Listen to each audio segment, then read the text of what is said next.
Hello everyone, I am Kyle Cherek, the host of Wisconsin Foodie on PBS, and I'm sitting with Chef Sean Sherman, and we are here at Madison College for the Madison College Chef Demo Series sponsored by Volrath. Chef, thanks for being here. Thanks, man. Appreciate it. Yeah. A little introduction on you. So I know a lot of people that have cooked in a lot of great places, but I don't know many chefs that have spoken at the UN, spoken at Yale, recently won the award for the best cookbook in America by the James Beard Foundation, and still is insisting on both an evolution and a revolution within cuisine because of the style that you're cooking. So in your own words, just kind of, what's it all? I know what it's about, but right. Yeah, what are you about? You know, my company's called The Sous Chef, SIOUX, so a little play on words, and we focus on indigenous foods of North America. So we really look at the entirety of an indigenous food system and all that goes into that. So we look at Native American agriculture and seed saving and soil management and farming technique and wild food and plant identification and harvesting. We look at cooking techniques and food preservation and, you know, where can we, where did people source salts, fats, sugars, of course history in general when it all comes down to it. Yeah. So we apply all of this to really look at an extremely underrepresented culinary scene, which is the Native American food scene all across this continent, because it's just that realization of no matter where you are in North America, you're standing on indigenous land and there's history and people and beautiful food all around there. And I'm going to steal a line from you, but there's 600 plus tribes and not that many Native American restaurants. Yeah, that's the thing. So you look at big cities like New York, you know, Brooklyn, Manhattan, LA, Chicago. All Native American names or versions just zero Native American restaurants in all of those cities, right? Yeah. And it's insane to think about that because like those are some of the top food cities in the entire world, and to have absolute no representation is fairly insane. So for us, and there's a group of other talented Native chefs across the country, throughout Canada, Mexico, Alaska, around here, and you know everybody's just kind of in this vein to really help push an understanding of Native American foods and indigenous foods of North America into the forefront. So we feel really lucky to have this voice to be able to not only talk about it, but to do it as our career and to really help bring the education and knowledge around with it. So you've cooked throughout Mesoamerica and North America. I mean, that's a pretty broad swath. But you've really gone deep into the heritage of different tribes, separate from yours. You're Lakota, correct? Correct. Yeah. So food is based on trend, but you're going pre-colonial, pre-trend, when, the earth was both the larder and the creation of flavor and the medicine cabinet for when food was medicine, but it was also deliciousness. So how do you approach like fitting into the culinary world based on trend, but then also what you're putting forward, which has got a lot more heart in it? And you know, we weren't as concerned about the trend part of it because we really felt this knowledge should have been out there anyways. And we're trying to do something positive to impact the communities that a lot of us from Native American reservations grew up on, and trying to fight back a system that was feeding us commodity foods, over-processed foods in general, and creating a lot of health epidemics because of these food deserts that were created. So we are really just trying to understand and study how to bring that to the forefront, and we're just doing it by example. And so our passion is really just getting it out there, and it's looking at every region how unique it is, because like you said, there's a lot of tribes out there. You know, there's 573 recognized tribes in the US, 622 in Canada. Mexico has an entire fifth of the population that still speaks an indigenous language, and there's just so much diversity and so much awesome knowledge to learn around food, because literally, like, you can walk out your back door and you can see the food everywhere, because people obviously survived on these lands for thousands of years using just plants and animals, which is pretty amazing. And we just overlook everything, and we're so disconnected from these foods right outside. You know? So there's a lot we can learn as professional chefs, and just really think about how diverse our regions are and how we can bring that into our own food systems that we have today. So when did you know that cooking was your thing? What was the What was that ratatouille moment? I grew up with food for the most part, but coming from a reservation, we didn't have a lot of money like a lot of people out on the reservation. And my mom moved us off the reservation and started going back to college, and she was raising myself and my sister. So I started cooking at home at a fairly young age, and then I jumped into the restaurants when I was barely 13. Wow. And I started restaurants at that super young age. So I worked restaurants all through high school, all through college, and then after college I moved to Minneapolis from the Black Hills of South Dakota and continued working restaurants and worked my way up into an executive chef position in the cities. And when I got that executive chef position, I wasn't really classically trained. I had read a lot, and I had taught myself a lot, and I had traveled a lot. Street smarts. Basically, Yeah. and, a good amount of experience in my pocket by then too. So I just continued to grow and learn with it, but that's been my path ever since. Yeah. So as you've transitioned from that more Escoffier-designed kitchens, right? I mean, even if it's like a Chilean hot dog house, it was still influenced by Escoffier. What techniques or tools do you wish that you had for the type of cuisine that you're cooking now? Well, we do utilize a lot of really simple tools. So we do utilize a lot of tools that we've found, let's say, in Miss America. So we use a lot of pottery. We use a lot of things like clay kamals and cooking with fire.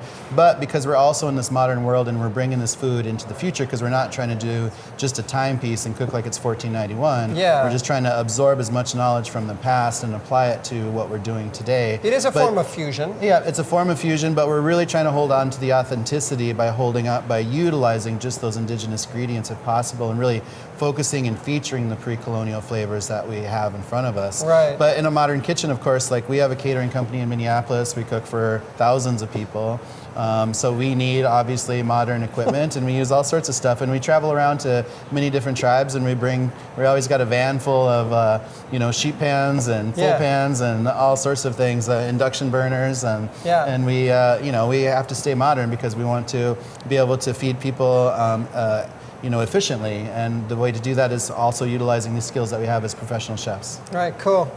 So if you could go back to your culinary career in the early days and have one nugget of knowledge that you would be given then, that you now know, what would it be? Right. Youth wasted on the young, that kind of question. It's very true. I think just studying, so I think traveling helps a lot. So for me personally, I would save a lot of my money when I was that age and take a trip and spend 3 weeks in Europe and really try to understand how people are eating and the history of a certain place and region. And that mindset really helped me when I started studying this cuisine with Native American cuisine, because it was a broken and fractured history and knowledge base, and it took me a lot of study to really start to understand it. And we're never going to fully understand it. It's going to be a lifetime worth of learning for me, and we're just happy to share as we go along for the ride. I mean, you're really going to be the first, hopefully, in generations that are exploring this cuisine.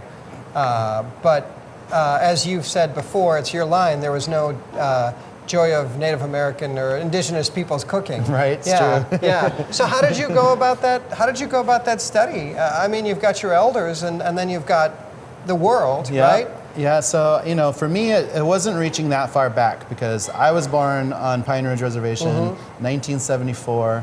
And at that point in time, it hadn't even been 100 years since the Lakota had lost the Black Hills region to the U.S. government, and they were still trying to hold on within that 100-year period. Yeah. So I was just reaching back to my great-grandparents' generation of how my great-grandfather grew up, how he was surviving on the plains with the Lakota, all the traditions that went into that, the kind of foods, and that's really where I kind of started. So for me, I knew that there was this really deep connection with the plants around us, and that knowledge of all of these plants. So, forcing ourselves to stop calling everything a weed if we don't know what it is. That just means we don't know what it is, right? So we started learning the names and the meanings of all these plants around us, because everything out there had a purpose, right? Yeah. So we started applying that knowledge, and we're still learning. There's a lot to learn, of course, and I didn't go to school to be classically trained as an ethnobotanist by any means, but I was a really curious chef and a really curious cook, and I just really wanted to understand and learn. Yeah. So I started really studying plants a lot and really understand how people were utilizing these plants through various books of ethnobotanical texts and archaeological texts, and talking to elders, of course. But the biggest part was really just getting out there and playing with it, like identifying these plants myself, bringing them back into the kitchen, starting to process them, and just being, really curious about all these flavors and seeing how I can mix and match all of these pieces. And then slowly over time of studies, finding little snippets that were solidifying some of these, the thoughts that I had, that they were probably utilizing something like this. And if this tribe was doing it like this tribe was probably also doing it. And starting to piece it together little by little over quite a few years, because I took about 6 years of self-study of just focusing on this in my own personal before I started my own company and started actually doing it in real time. Wow. Yeah. Yeah. How many times did you trip over yourself or try something and that didn't work out? That didn't taste good. That nearly killed me. Yeah, it definitely happens. There's definitely been a couple of times I ate something in a forest I probably shouldn't have. Yeah. But for the most part, I'm still here, so that's a good sign. Yeah. And in the beginning days, we were really stuck with that European style of cooking because where it's kind of beat into you as a chef. You learn all this French technique and everything, and it's a really important part of the base of it. And we were trying to manipulate foods to fit into that mold. So we would try to make things with those ratios. We need this binder and this liquid and these flours, and trying to make stuff like that. Right. And then we eventually just realized we didn't need any of that. We could actually just work with these foods. So we just started teaching ourselves these foods from the ground up, literally, and just keeping it really simple with minimal tools, and that's what really helped us thrive.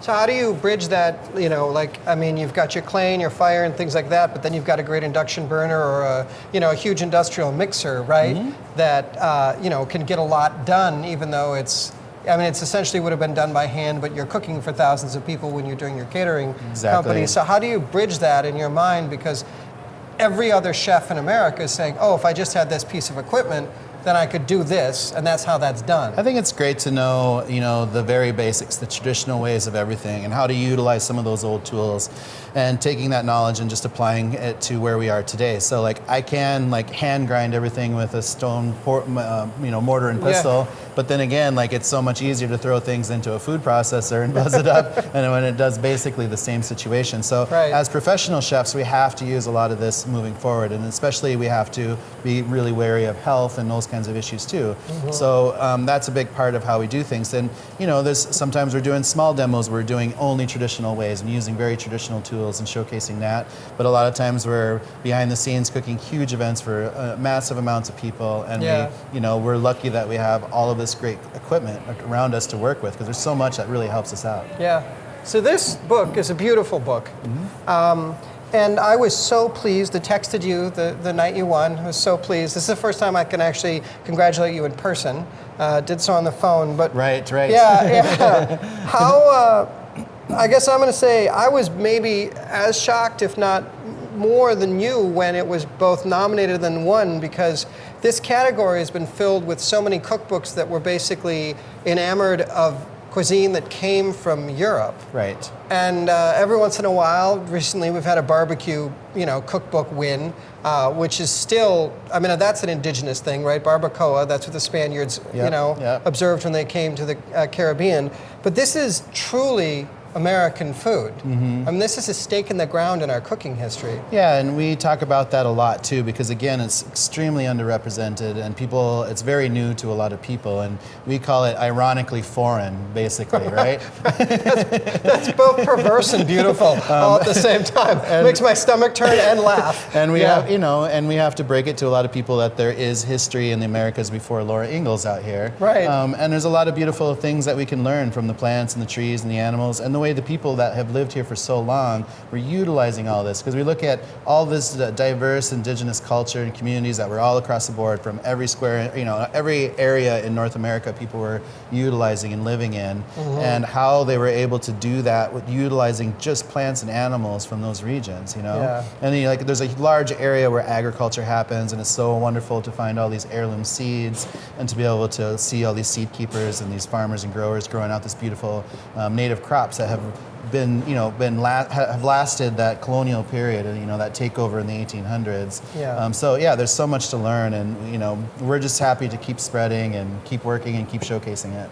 When you go out in the field and you do pop-ups, or you're not in a kitchen, do you cook with induction, which is so great if you have an electrical source? Yeah, for sure, because we find ourselves in many different communities with varying levels of resources to utilize this for kitchens. So we often bring a whole bunch of equipment on our own. So we have like the Volrath induction burners, and we bring just basically our van full of stuff. So we got the speed racks and all of the pans and everything we can think we might need when it comes to being able to pull off a big community dinner, just to be safe on our end. So we've traveled all around Minnesota, Iowa, Dakotas, Wisconsin with our little catering van, bringing all that equipment with us and all the food that we need to pull these dinners off. Yeah. So we've been, we do hundreds of dinners a year. So Yeah, cool. yeah. Yeah.